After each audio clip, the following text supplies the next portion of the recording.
প্রিয় রাগিনী, লেখনীতে লামি ইসলাম সাম্মি।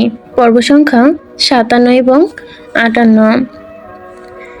নিজ রুমের বিছানায় বসে পেটে হাত চেপে বসে আছে লাবিব। অতিরিক্ত ফুচকা খাওয়ার ফলে সকাল থেকে লাবিবের পেটে ভীষণ করে জ্বালা করছে, সাথে পেট ব্যথাও করছে। বিছানা থেকে উঠতে অনেক কষ্ট হচ্ছে।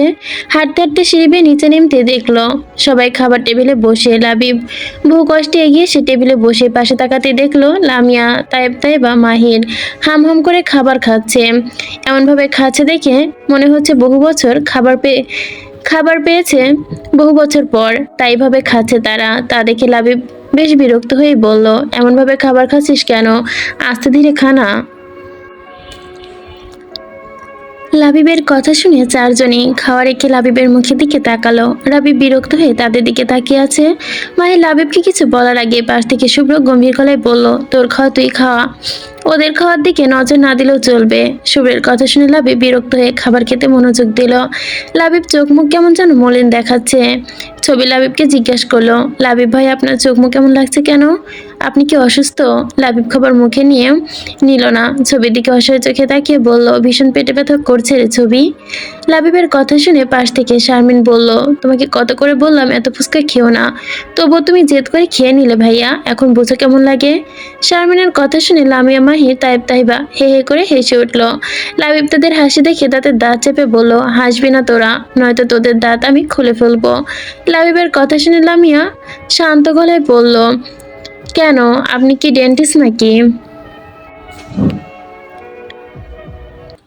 লামিয়ার কথা শুনে লাবিব এবার আরো রেগে গিয়ে বলল, আর একটা উল্টাপাল্টা কথা বললে এমন একটা মারবো তোকে, যা খেয়েছিস সব হজম হয়ে যাবে। লামিয়া আগেই ন্যায় বলল, কেন, হজমোলা নাকি আপনি? লাবিব লামিয়ার কথা শুনে লামিয়ার দিকে পরপর পলক ফেলে বলল, কি বললি? লামিয়া বিরক্ত হয়ে বলল, কানে কম শোনা কবে থেকে শুরু করলেন? আমি বলেছি আপনি হজমোলা নাকি, যে সব হজম হয়ে যাবে। লাবিব লামিয়ার দিকে তাকিয়ে নিচের দিকে আঙ্গুল তুলে বলল, আমি হজমোলা? লামিয়া চোখ উল্টিয়ে বলল, কোনো সন্দেহ আছে? লাবিব লামিয়ার কথা শুনে রেগে ফট করে লামিয়ার চুল টেনে ধরতে লামিয়া লাবিবের মাথার চুল বেশ শক্ত করে ধরে টানতে লাগে। লাবিব চেঁচিয়ে উঠল, তবুও কেউ কাউকে ছেড়ে দিল না। ইচ্ছে মতো মারামারি হচ্ছে দুজনের।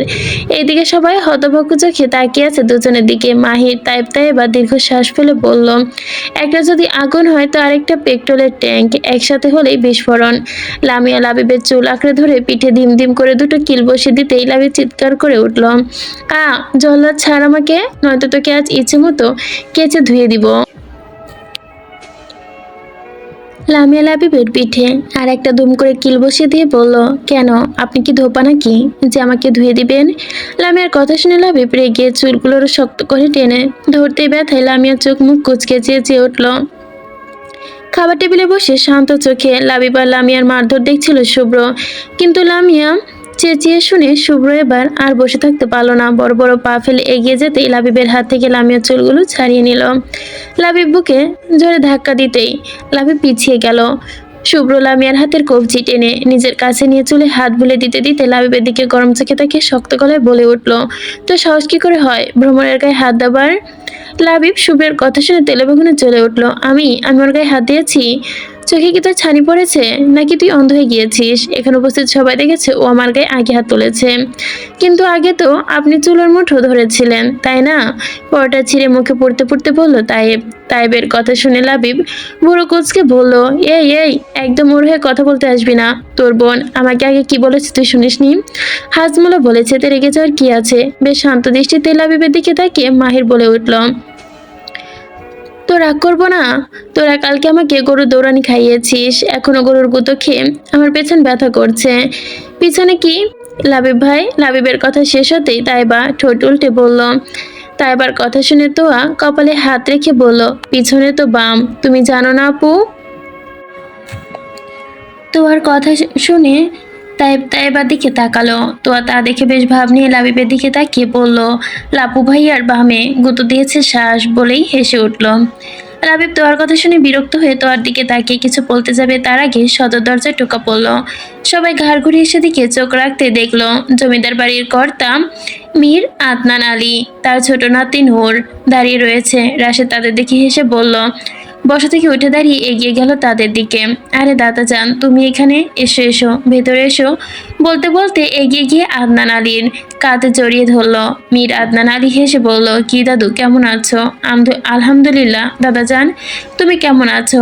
আমি একদম ফিট আছি বলতেই ভেতরে প্রবেশ করতে লাগলো আদনান আলী।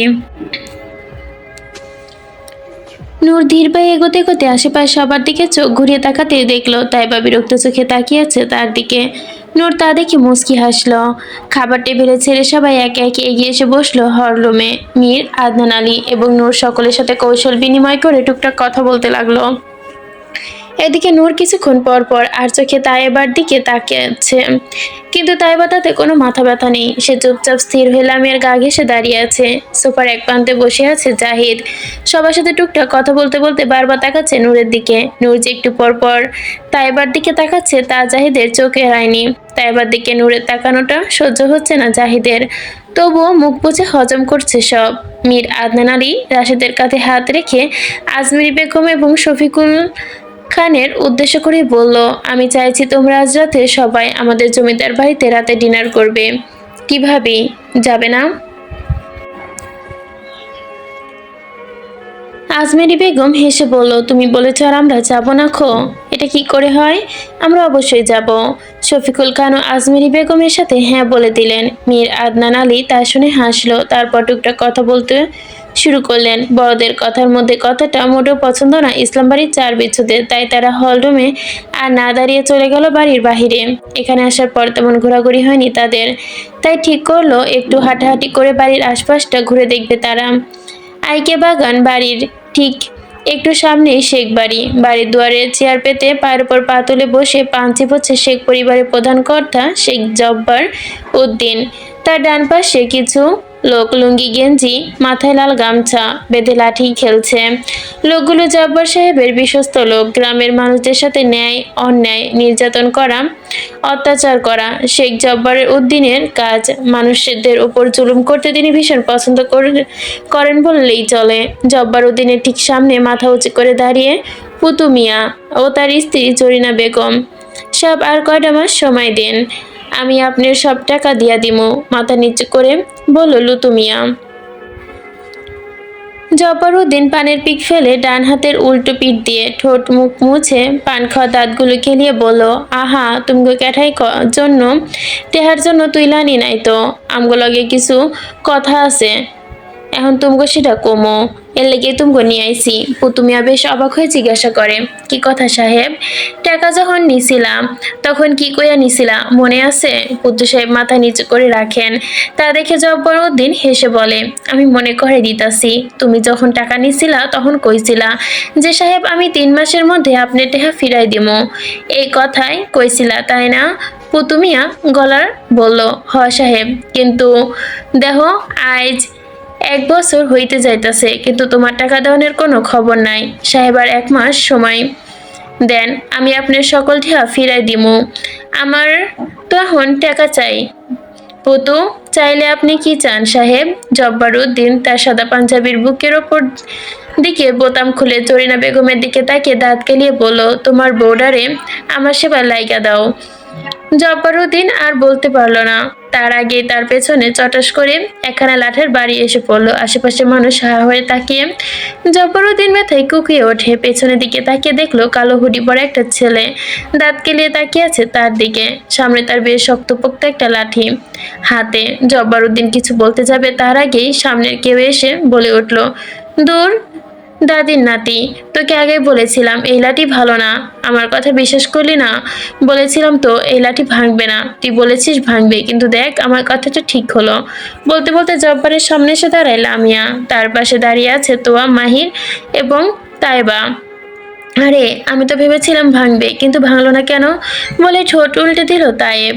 আরে ভাঙবে ভাঙবে, এদিকে নিয়ে আয় লাঠিটা। তাইব লামিয়ার কথা শুনে দ্রুত পা ফেলে এগিয়ে আসে, দাঁড়ায় লামিয়ার কাছে। লামিয়া তাইবের কাছ থেকে লাঠিটা নিজের হাতে তুলে নিতেই কিছু বলার জন্য প্রস্তুত হতে যাবে, জব্বারউদ্দিন চেঁচিয়ে উঠল, এই এই তোরা ক্যাডা? আর আমার বাড়িতে কি করতে আইসোস? আর এই স্যারা তুই আমার পিঠে মারলি কেন? জব্বারউদ্দিন এই কথায় লামিয়া লাঠি ঘুরিয়ে দেখতে দেখতে বলল, আহা চাচা, এত হাইপার হচ্ছেন কেন? আমরা পরীক্ষা করতেছিলাম কোন লাঠি মজবুত। লামিয়ার কথা শেষ হতে তাইবা বলে উঠল, হ্যাঁ রে লামু, এটা তো দেখছি বেশ শক্ত। এত জোরে বাড়ি দিল তবুও ভাঙলো না কেন? ভাঙবে, তবে লাঠি না। লাঠিটা যতই শক্ত হোক না কেন ততটাই শক্ত না, বুঝলি? কিভাবে বুঝলি যে লাঠিটা শক্তপোক্ত না? এই লাঠি দিয়ে যদি আর একটা বাড়ি দিস তাহলে এটা ভেঙে যাবে। আমার মনে হয় না, পাশ থেকে তাই বলে উঠল, কিন্তু আমার মনে হচ্ছে। তো একটা বাড়ি দিয়ে প্রমাণ করে দেখি। লামিয়া তায়েবের দিকে তাকিয়ে ঠোঁট বাঁকিয়ে হেসে সামনে জব্বারকে উদ্দেশ্য করেই তাকালো। জব্বার উদ্দিন তা দেখে চেঁচিয়ে উঠল, এই মাইয়া, পোলা ক্যাডা, আমার বাড়ি তাই আমারে মারতাছে? মাহির বেশ শান্ত কণ্ঠে বলল, আহা চাচা, আপনাকে আমরা কখন মারলাম? তোরা মারস নাই আমারে, এই লাঠি দিয়া বাড়ি দিছস এই পোলা আমারে। চাচা, আপনার ভুল হচ্ছে কোথাও, আমরা আপনারে মারি নাই, শুধু লাঠিটা শক্ত কিনা তা পরীক্ষা করলাম। মাহিরের কথা শুনে পাশ থেকে তাইব তাইব লামিয়া মাথা নাড়িয়ে বলল, ঠিক ঠিক। জব্বার উদ্দিন তাদের কথা শুনে বেশ চটে গেল।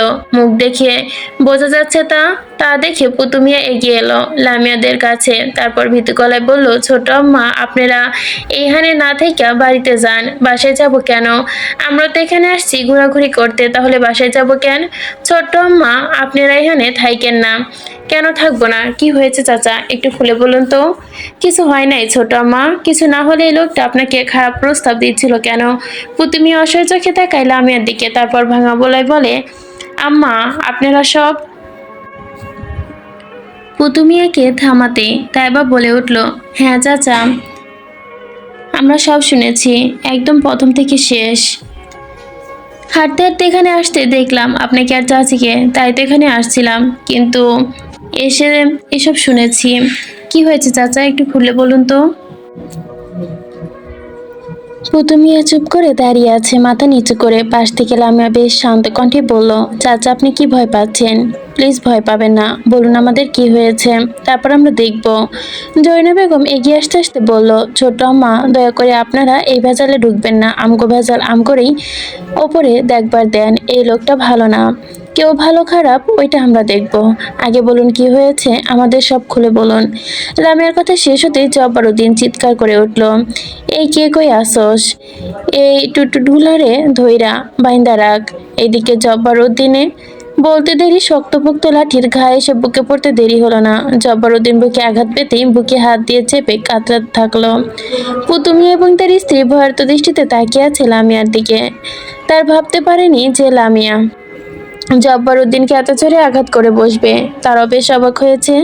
এদিকে বাড়ির জোরে লাঠি ভেঙে গিয়েছে, সেদিকে কারো কোনো খেয়াল নেই। মাহির জব্বারউদ্দিনের দিকে এগিয়ে এসে হাঁটু বরাবর লাঠি বসিয়ে দিতে জব্বারউদ্দিন আবারও কোকিয়ে উঠল ব্যথায়। তাইব এগিয়ে এসে জব্বারউদ্দিনের হাতের ওপর ভর দিয়ে দাঁড়িয়ে জব্বারউদ্দিন চিৎকার করে উঠল। হাত ভাঙা লাঠি ঘোরাতে ঘোরাতে লামিয়া এগিয়ে এসে জব্বারউদ্দিনের সামনে। তারপর তাতে দাঁত চেপে বলে উঠল, বাজে ভাষায় গালাগালি জানিস, তা তেমন পছন্দ হয় না আমার। তার ওপর আমার পরিবার নিয়ে যদি কেউ গালাগালি করে তা তো একদমই সহ্য হবে না। জব্বারউদ্দিন কিছু লোক এবার তেড়ে আসতে মাহির আর তাইব হাতে মোটা একটা লাঠি তুলে নিয়ে সজোর আঘাত করতে লাগলো তাদের। ইসলাম বাড়ির চার কুখ্যাত ডাকাত দলের আজ ভীষণ রেগে আছে। ফ্যামিলি নিয়ে কেউ খারাপ মন্তব্য করলে সহ্য হয় না তাদের। তার উপর জব্বার তাদের গালি দেয়, ভীষণ রেগে গিয়েছে তারা। মাহির তাইবা ইচ্ছে মতো মারছে লোকগুলোকে। Care Lamia Taiba don't care ভাব নিয়ে দাঁড়িয়ে আছে, দেখছে তা। হঠাৎই পেছন থেকে জব্বারের একজন লোক এসে তাইবার চুলের মুঠি শক্ত করে ধরতে তাইবা চেঁচিয়ে উঠল, হারার পো, চুল ছাড়। নিজের লোক চাইলেই চুল ছাড়। নিজের ভালো যদি চাস এখনই ছাড় বলছি, নয়তো হাত কেটে কুত্তাকে খাওয়াবো। তবুও লোকটা চুল ছাড়লো না। লোকটা তাই এবার চিৎকার শুনে সবাই সেদিকে তাকালো। লামিয়া পাশ ফিরে লোকটার হাঁটু বরাবর লাথি মারতেই লোকটা চিৎকার করলো। তারপর লামিয়া পাশ ফিরে লোকটার হাঁটু বরাবর লাথি মারতেই লোকটা তাইবাকে ছেড়ে দিল। তাইবা ছাড়া পেয়ে লোকটার পেটে লাথি মেরে বসলো। তা দেখে তো বেশ চেঁচিয়ে উঠলো, বিগ বস, মেন পয়েন্ট অ্যাটাক করো। লামিয়ার তাইবা তোয়ার দিকে তাকে বাঁকা হেসে একসাথে বলে উঠলো, গুড, ভালো জিনিস মনে করিয়ে দিয়েছিস। বলে একজন আরেকজনের দিকে তাকিয়ে লোকটার মেন পয়েন্টে লাথি মেরে দিল। বেশ কিছুক্ষণ পিটপিট করে পেটাপিটি করে সবাই ক্লান্ত হয়ে যায়, হাতে থাকা লাঠিটা ফেলে দিল। মাটিতে পড়ে আছে 6জন লোক। এই 6জনকেই এমন কুকুরের মতো পিটিয়েছে ইসলাম বাড়ির 4 সন্তান।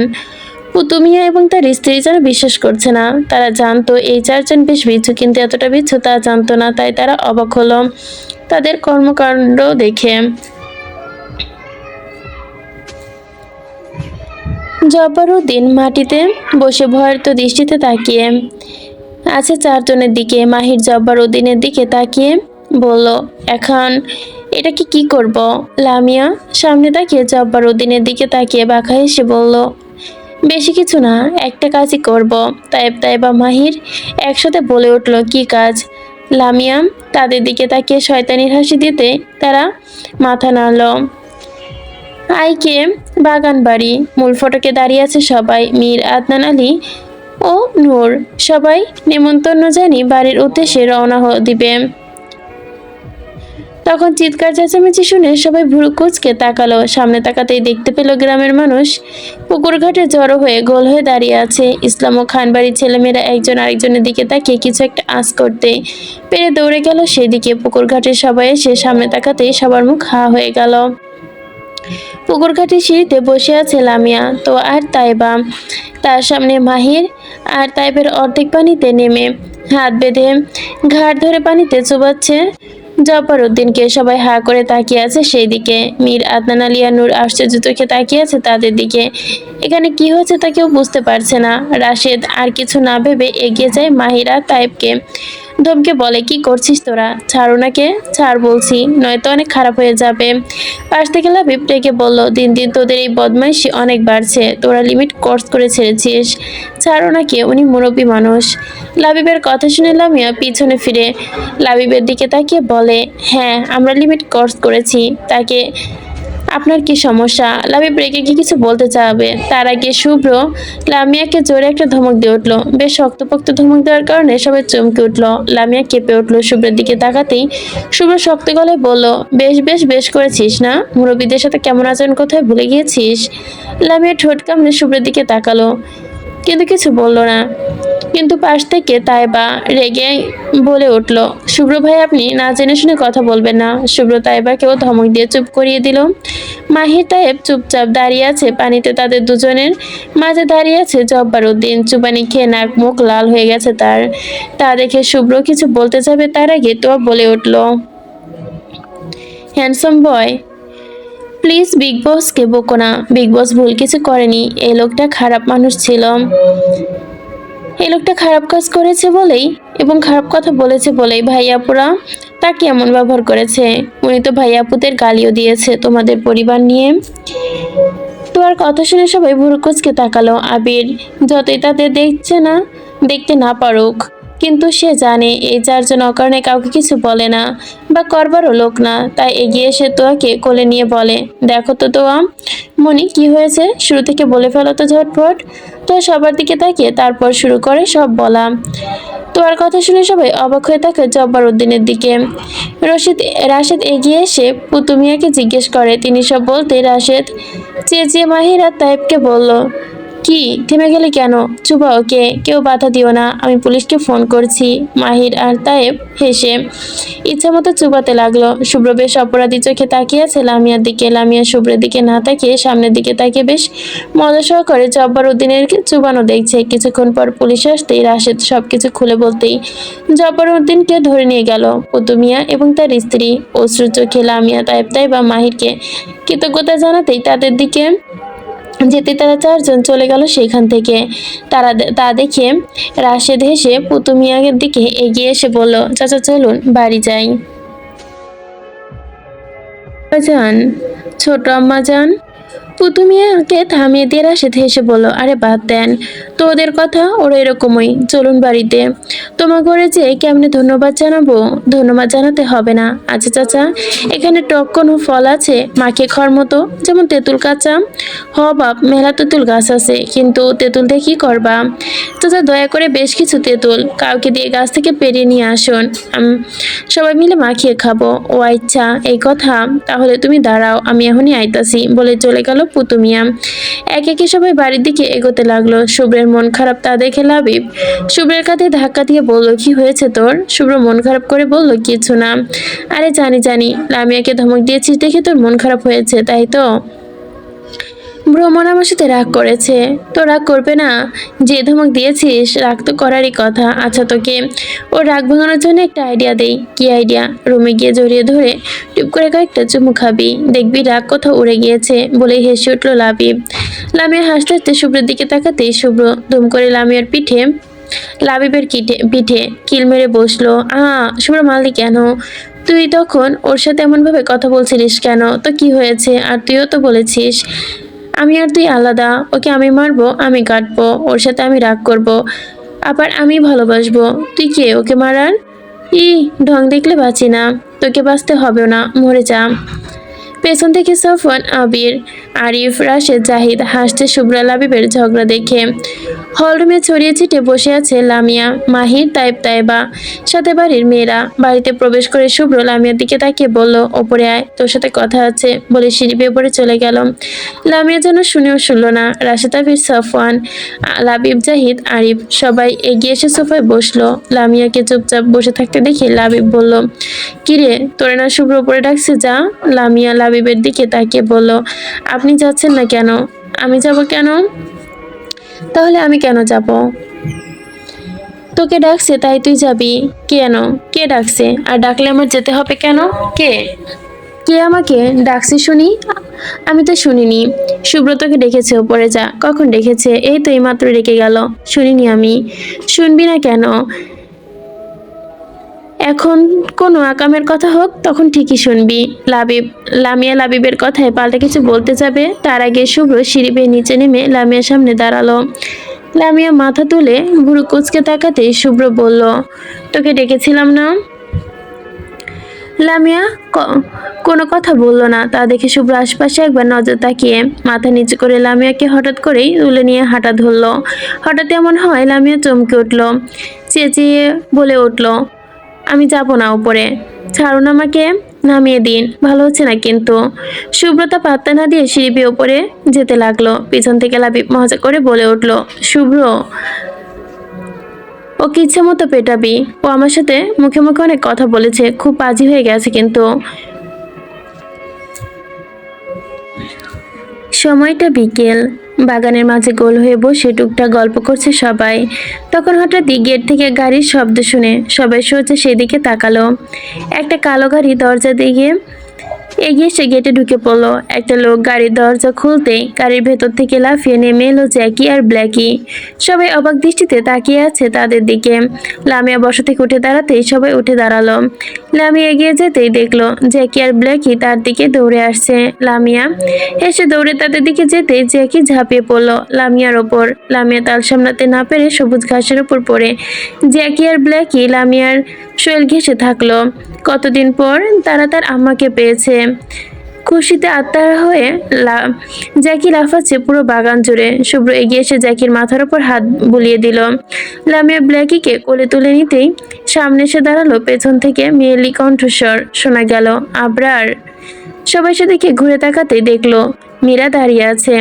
কোমর সমান লম্বা চুলগুলো দুলছে হালকা শীতল বাতাসে। লামিয়া এক ভুরু উঁচিয়ে তাকিয়ে আছে মীরার দিকে। মীরা হাসি মুখে দৌড়ে এসে শুভ্রের কাছে। তার আগেই লামিয়ার সামনে এসে দাঁড়ালো। লামিয়াকে দেখে মীরা থেমে গেল। অন্যের সামনের দিকে চোখ তুলে তাকানোটা কিন্তু অন্যায়, আর এভাবে দৌড়ে আসা তো কোনো মানেই হয় না। ধরতে চাওয়াটা কিন্তু ঘোর অন্যায়। ঠোঁট টেনে হেসে বলল লামিয়া, কে তোমার স্বামী? আবরার। কবে থেকে তোমার স্বামী হলো? হ্যাঁ। হুম, আবরার আমার স্বামী নয়, শাহরিয়ার শুভ্র আমার স্বামী, আর সেই ছোটবেলা থেকে উনি আমার স্বামী। তুমি একটা ফালতু মেয়ে। আমি আসতে না আসতেই তুমি আমার সাথে ঝগড়া করছো। শুভ্র, দেখো না এই মেয়েটা আমার সাথে কেমন ব্যবহার করছে।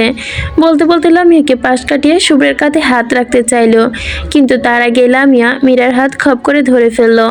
লামিয়ার এই হাত ধরাটা মীরার মোটেও পছন্দ হলো না বোধ হয়।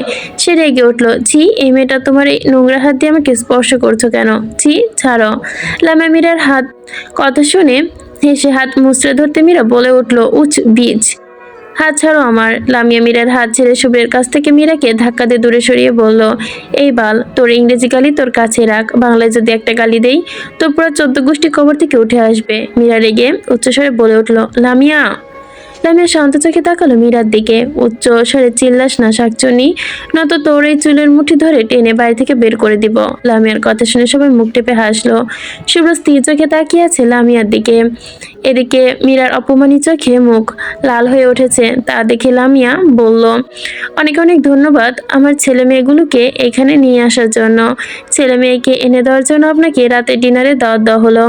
মীরা লামিয়ার কথা শুনে আর এক মুহূর্ত না দেরিয়ে গটগট করে পা ফেলে গাড়িতে বসে শুভ্র দিকে ছলছল চোখে তাকালো। শুভ্র একবারও ঘুরে তাকায়নি তার দিকে। সে তাকিয়ে আছে শুধু লামিয়ার দিকে। আশেপাশে কি হচ্ছে না হচ্ছে সেদিকে খেয়াল নেই তার। সবাই মীরার দিকে তাকিয়ে আছে।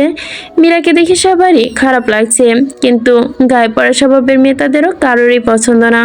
মীরা জানে শুভ্র লামিয়াকে ভালোবাসে, কিন্তু তারপরেও মীরা শুভ্রর এতটা কাছে আসছে এটা তার পছন্দ সেটাও জানে, কিন্তু তাও।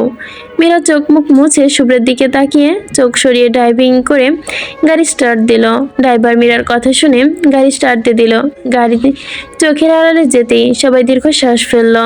লামিয়া কিছু না বলে চলে গেল বাড়ির ভেতরে। তার পেছন পেছন জ্যাকি আর ব্ল্যাকিও। সবাই লামিয়ার যাওয়ার দিকে তাকিয়ে ফিক করে হেসে উঠল। লামিয়া জেলাসি ভাব দেখে হাসলো তারা। রাত 8টা। জমিদার বাড়ির বিশাল বড় হল রুমে মীর আদনান আলী বসে আছে। তার সাথে বসে আছে তার 2 পুত্র, বড় পুত্র মীর আব্দুল আলী এবং ছোট পুত্র মীর আব্বাস আলী। বাড়ির গিন্নিরা হাতে হাতে তাড়াহুড়ো করে কাজ করছে। ঘড়িতে 8:30 বাজতেই জমিদার বাড়ির সদর দরজায় কড়া নাড়ল। মীরা আদনান আলী হেসে ছোট পুত্রকে বলল, আব্বাস যাও, দরজা খুলে দিয়ে আসো, আমাদের অতিথি এসে গিয়েছে দেখো। আব্বাস আলী হেসে এগিয়ে গিয়ে দরজা খুলে দিতেই দেখলো ইসলাম ও খান বাড়ির ছেলেমেয়েরা এবং আজমেরি ও শফিকুল খান দাঁড়িয়ে আছে। আব্বাস আলী হাসি মুখে তাদের সাথে কৌশল বিনিময় করলো। রুমে নিয়ে গেল। সবাই ভেতরে ঢুকে সবার সাথে কৌশল বিনিময় করে বসে টুকটাক আলোচনা করতে লাগলো। হল রুমের এক কোণে মুখ ললাটে বসে আছে লামিয়া, তাইব তাইবা মাহির। তারা এই এত বড়দের কথার মাঝে বেশ বোর ফিল করছে। তখন সিঁড়ি বেয়ে নেমে এলো 18 বছর বয়সী এক মেয়ে। দেখতে শুনতে বেশ সুন্দরী। মেয়েটি যেখানে আসতেই আদনান আলী হেসে পরিচয় করিয়ে দিল। মেয়েটির নাম অনু। জমিদার বাড়ির ছোট পুত্রের ছোট মেয়ে অনু। দেখতে ভারী মিষ্টি, সহজে মিশে যায় সবার সাথে, বেশ মিশুক প্রকৃতির। সবার সাথে টুকটাক কথা বলল অনু। আদনান আলী হেসে বলল, দাদু ভাই যাও, ওদেরকে পুরো বাড়িটা ঘুরিয়ে দেখিয়ে আসো। অনু মাথা নেড়ে বলল, চলো, আমাদের বাড়ি খুব সুন্দর, এসো এসো বলে হামিদার হাত ধরে টেনে উঠলো। হামিদা হেসে বলল, ঠিক আছে চলো বলে হাঁটতে লাগলো। তার পেছন পেছন সবাই হলরুমে বসে রইল। শুধু রাশেদ, শুভ্র, আরিফ, আবির, সাফওয়ান, লাবিব, আজমেরি, আবিরা বেগম, শফিকুল খান। তারা বসে টুকটাক আলোচনা করতে লাগলো। পুরো বাড়ি ঘুরে দেখাচ্ছে অনু। সবাই বেশ মনোযোগ সহকারে দেখছে। লামিয়া সবার থেকে একটু বেশি পিছিয়ে আশেপাশে তাকিয়ে হাঁটছে। হঠাৎই পাশ ফিরে তাকাতেই দেখলো অন্ধকারে দাঁড়িয়ে আছে কেউ। একজোড়া চোখ দেখছে তাদের খুব ভীষণ গভীরভাবে। লামিয়া ভুরু কুঁচকে সেদিকে এক পা করে এগিয়ে গেল, কিন্তু এরপর আর কাউকে দেখতে পেল না। মনের ভুল ভেবে সামনের দিকে যেতেই হঠাৎ করে হাতে এসে টান পড়তেই কোমর পেঁচে ধরে অন্ধকারে নিয়ে গেল কেউ একজন। হঠাৎ এমন হয় লামিয়া ভয়, শুভ্র ভাই বলে চিৎকার করে উঠতে তার মুখকেও চেপে ধরে। হলরুমে বসে হাঁসফাঁস করছে শুভ্র। তার মন কেমনের অস্থির হয়ে উঠছে, তাই আর বসে থাকতে পারলো না সে। বসা থেকে উঠে দাঁড়াতেই রাশেদ বলে উঠল, কোথায় যাচ্ছিস? এই তো ওপরে। তুই বস, আমি আসছি বলে পা ফেলে চলে গেল সিঁড়ি বেয়ে। অর্ধেক আসতে দেখলো হামিদারা সবাই এগিয়ে আসছে তার দিকে। লামিয়াকে দেখতে না পেয়ে শুভ্র ভুরু কুঁচকে বলল, তোরা এখানে? লামিয়া কোথায়? মায়ের কপালে ভাঁজ ফেলে বলল, লামিয়া কোথায় মানে? ও তো আমাদের সাথে ছিল, কিন্তু পরে তো আর দেখিনি। আমরা ভাবলাম নিচে চলে গিয়েছে। কোথায় গিয়েছে? নেই তো নিচে। তাহলে কোথায় যাবে? শুভ্র কপালে চিন্তার ভাঁজ ফেলে কিছু বলতে যাবে, তার আগে দোতলা থেকে লামিয়া চেঁচানোর শব্দ আসতে সবাই দোতলার ঘরের দিকে তাকালো। শুভ্র আর কিছু না ভেবে দৌড় লাগালো সেই দিকে। তার পেছন পেছন সবাই। দোতলার ঘরের সামনে এসে শুভ্র দাঁড়িয়ে দরজায় কান পাততেই লামিয়ার গোগানির আওয়াজ শুনতে পেল। শুভ্রার এক মুহূর্ত দেরি না করে দরজায় জোরে ধাক্কা দিতেই রুমের দরজা স্তব্ধ হয়ে গেল। হামিদারা সবাই শুভ্রকে পাশ কাটিয়ে রুমের ভেতর ঢুকতেই মাহির তাইবা স্তব্ধ চোখে তাকে স্পষ্ট কণ্ঠে বলে উঠল, লামিয়া। হামিদা টুলে পড়ে যেতেই শারমিন হামিদাকে আঁকড়ে ধরলো। শুভ্র যেন পায়ের নিচ থেকে মাটি সরে গিয়েছে। শুভ্রের নিচের চোখে সব শক্তি যেন ফুরিয়ে গিয়েছে। আজ নিজেকে কেমন পাগল পাগল লাগছে তার। নিজেকে আর ধরে রাখতে পারলো না। শুভ্র হাঁটু ভাঁজ করে বসে পড়ল শুভ্র। তার কথা বলার শক্তিটুকু নেই, তবুও ভীষণ কষ্টে ভাঙা গলায় বলল, আমার ভ্রমর, বলেই তার পুরো দুনিয়া যেন অন্ধকার হয়ে গেল।